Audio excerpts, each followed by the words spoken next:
We are being joined by John Erath from Washington, D.C. He is a senior policy director for the Center for Arms Control and Non-Proliferation. John, welcome back to WION, and thank you so much for joining us. Are we entering a new phase of the war with these attacks inside Russian territory? At this point, it is not clear exactly what the nature of the attack was and who exactly was responsible. It's presumed that the drone attacks came from Ukraine or from pro-Ukrainian forces operating inside Russia, but that is not clear yet. So it's difficult to comment until we know what all the facts are.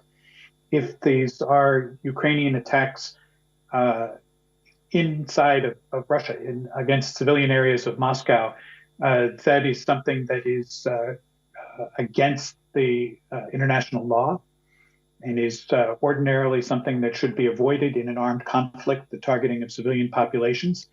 Now, the Ukrainians would say that this has happened on a far greater scale in their country with regard to Russian attacks.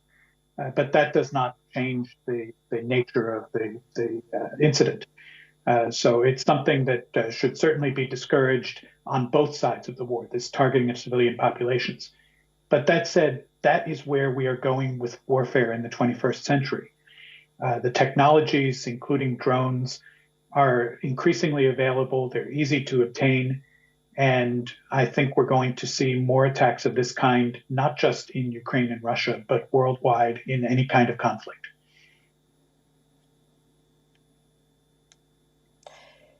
U.S. officials are looking into reports that American-made military equipment was used by pro-Ukrainian Russian militia during an attack along the Russian border a few days ago in Belgorod.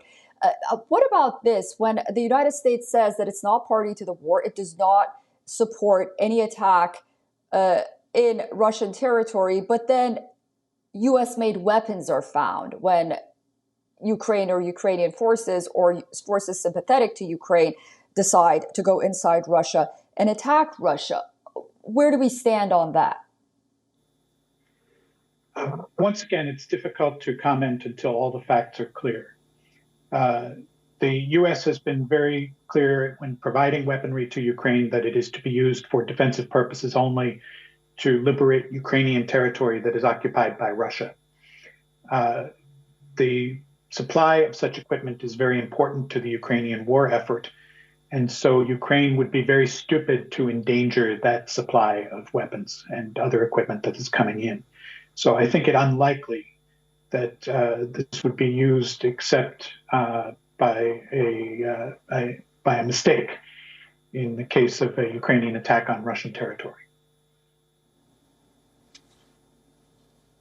Well, thank you very much for that. We'll be watching these developments very closely, and we look forward to speaking to you again very soon on WION. Thank you for inviting me.